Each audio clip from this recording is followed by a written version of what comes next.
Hey world, BGB. Today we're looking at some music theory memes. Simba.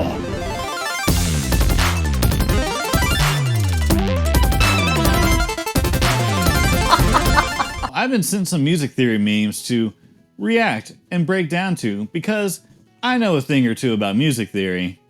Mostly, I know that music theory, like math, doesn't exist. Not only do I really like music theory and love studying music theory, I love memes and I love making jokes about music and music theory because it's funny.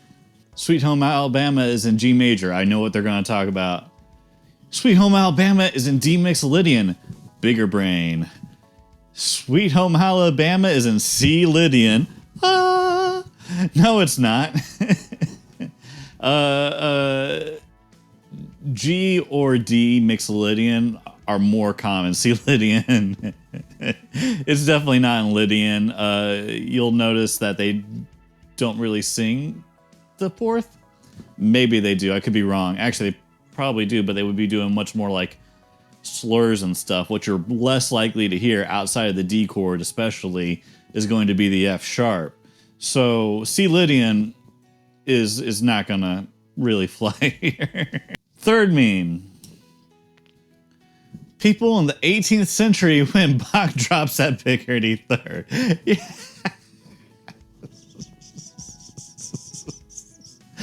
Okay. How do I break this one down? The Picardy Third is when you're playing a piece in minor, and it's in minor, but instead of when it resolves to the 1, usually it would resolve to the minor 1 chord, right? But when it's a Picardy Third, it resolves to a major third. If we wanted to hear this, so if we're going to show a Picardy Third, we're going to do this in C minor real quick, because why not?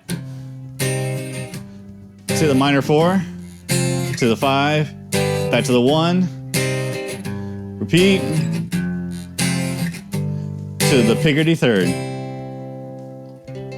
Suddenly it's like a little bit more uplifting. Moving on.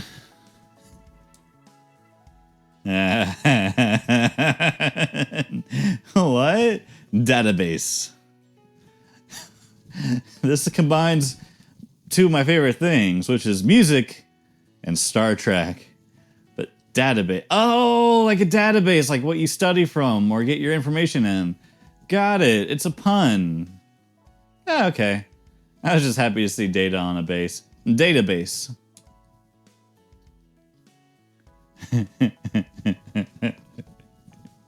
This is me so often. Oh, don't you love it when you're talking about like, oh, there's more scales than major and minor, and you're going like, yeah, there's a ton more. Like, and then you have to go through this thing and you spend a half hour explaining just the very genesis of music theory, starting with Pythagoras, and then saying, hey, yeah, Pythagoras, the guy who did that stuff with the triangles, his second best work, his first best thing was the ratio of frequencies that made our scales, the perfect ratios, etc. Star Wars The Last Jedi. PP, very soft. Star Wars Revenge of the Sith. PP, very hard. Well, this is a PP joke. And I agree. The Last Jedi kind of sucked. It did not do a whole lot for me. When it's two P's like this, it's piano, which means like soft. This is pianissimo. It's very soft, you know?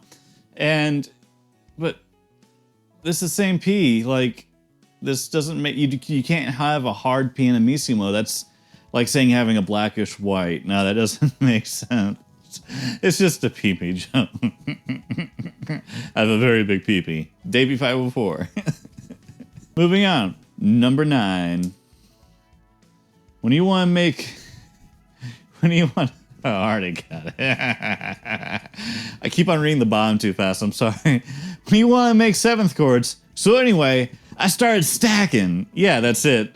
Basically, to explain this one, if you don't know it... So let's say we're looking at this C major bit right here. You have a C, which is the first, or the root. You have an E, which is the third. Then you have a D, which is the fifth. Now, chords and triads are made by stacking thirds. You have a third from C to E, and a third from E to G. So if you want to get your 7th in, you just stack another third from the 5th to the 7th. And bam, you just keep on stacking. Bam, bam, bam. I had a student slash friend, and he was working for this label doing a remix of this song. And they liked his arrangement. It was like a very electronic-y sort of thing. But they said, hey, like, yeah, we like your sounds, we like what you're doing, but the chords you're using don't match. And he wasn't that big on theory. And he's like, what? How do I even? I'm like, well, find the original chords and then just stack them higher. Make 7ths, 9ths, 11ths, 13ths, 15ths if you're Jacob Collier. Moving on. When the pitch of the music doesn't annoy you, but annoys everybody else. I have hearing issues. I was actually deaf when I was born, and I've had like tubes in my ears and whatnot. So once you hit around 13K, if you have like a sine wave or something going, yeah, I don't hear it. It's really great though if you're like I'm around my brother who's got great hearing. Hey, here's a little 13K, and be like, ah, ah. And if he's surrounded by other guys who have already like don't have great hearing, he's just the only one going off on it. Young, time, money, energy. That's true. I had time and energy, but I didn't have any money. Adult.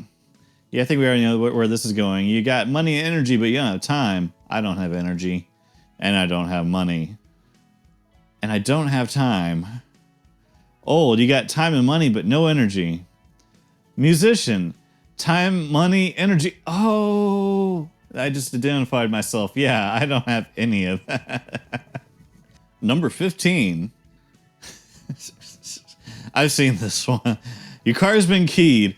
The good news is that the damage looks to be minor. And if you're looking at the key signature on here, it was keyed. And then it's an F sharp and a C sharp. That is the key signature for B natural minor. It's also the key signature for its relative major, D major. I love the D. Welcome to music theory, where everything is made up and the points don't matter. Oh, that's so true. Yeah, so here's how music theory worked. One guy made some awesome music, and another guy analyzed it and made rules from it. It's not like the same people who made the music made the theory. It's great ideas, someone who was bored. Yeah. Welcome to music theory, where everything is made up and the points don't matter. This is great. I love it. I love it. Theory teachers to vocal and orchestral students. Oh dear. Oh dear. Gorgeous. You poor thing. Theory teachers to guitar players. You fucking donkey. This is a Gordon Ramsay meme. Yeah. Yeah. Oh, being a rock and roll guy in the School of Music. Yeah, I felt like that a lot. Not all my theory teachers were like that by any stretch, but man, coming from the rock and roll world or the guitar player world into the classical world is such a head spinner. Number 19.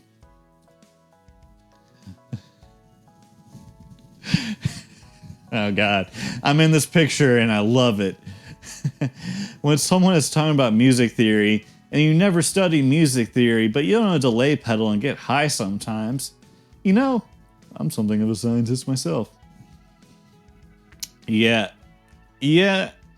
I love using arpeggiators and a lot of delays. Like I like very busy sounds and it's fun, but it makes very simple harmony sound way cooler. Theory 1 and 2, these rules cannot be broken. Theory 3 and up, every rule you learned is now irrelevant. Yeah, that's true. That's exactly it. Theories 1 and 2. Theory 1, you're mostly learning part writing. Theories 2, you'd start learning about stuff like subdominant chords. So it's like harmony and how those rules of harmony work. Still following the basic major, minor, classical rule structure, etc., right? Theory 3 and Theory 4, you learn sonatas, but you also start learning about early 20th century harmony and atonalism and how it's like, yeah, we don't know, like, you know, in Theories 1 and 2, it's like, oh, this is a 1 chord, or this is a 5 of the 3 chord. In Theory 3, he's like, no, this is G, and he's playing an identical B on top of it, voiced the exact same way, and hey, this polychord just went up a whole step, so instead of being a G chord and a B chord, It's now an A chord and a C sharp chord. Yeah, that is how that would work. Wow. And yeah, and so it's like chordal planing, and it sounds awful if you're not used to it. After a while, like me, I learned to love some of these sounds I was hearing. Bela Bartok blew my mind. And that early 20th century sound was a big influencing factor on my first EP in Human Catharsis Volume 1. This is also like very industrial video game inspired, but also has a lot of very angry harmonies that are very inspired from what I learned about 20th century harmony. So totally, check it out. BGB in Human Catharsis Volume 1, wherever you stream music, or hey, maybe you want to buy a CD. It can be done. I got a number of these left. You know, it'd be the first edition. All right, moving on. My eyes went straight to the Licc. I'm sorry. I know this meme format. Any doctor here? I'm a doctor. What's going on? A heart attack. I'm a doctor in music theory. He's going to die. Do do do do do do do. That's stupid. That's so stupid. Oh, I love the Licc. Do do do do do do do. Coming soon. If you don't know what the Licc is, you should just look up Adam Neely and get it over with. Song. Plays dominant 5 chord. Listeners, wait for tonic. Song. Plays minor 6 chord. Listeners, we've been tricked. We've been backstabbed. We've been quite possibly bamboozled. Yeah, what they're talking about. That's something you learn in music theory 1. It's called Deceptive Cadence. Because 5 chords, when you get a dominant 5, you expect it to go back to the 1 chord and resolve back. But you can do what's called a deceptive cadence, which then goes to the 6. And it works because the 6th chord has the 1 in it, and you can voice it a certain way to make it a little bit more final while still being deceptive. Here's an example. So if we have a normal song, like in C major, got the 1, got the 4, got the dominant 5, back to the 1. Feels really nice. But if we do a minor 6 chord, you got dominant 5 to the 6th chord. Ooh, it sounds much more somber. Next, it's the Old Age for Rockers number 27. What? How many full dotted quintuplet 16th notes can fall in a single bar of 17/16? Full dotted quintuplet 16th notes. I need to like get the fractions out, but 2 hours later. Much later. I don't know. I can't stand these like counting games and all that. I love listening to it when it's good, but nope. Well, that was it. I hope we all grew here as memesters and music theory nerds, or people like me who is a self-hating music theory nerd. Yeah. Hey, by all means, check out Human Catharsis Volume 1. Got another EP coming out soon that doesn't have nearly as much early 20th century harmony, but it's very pretty and very weird.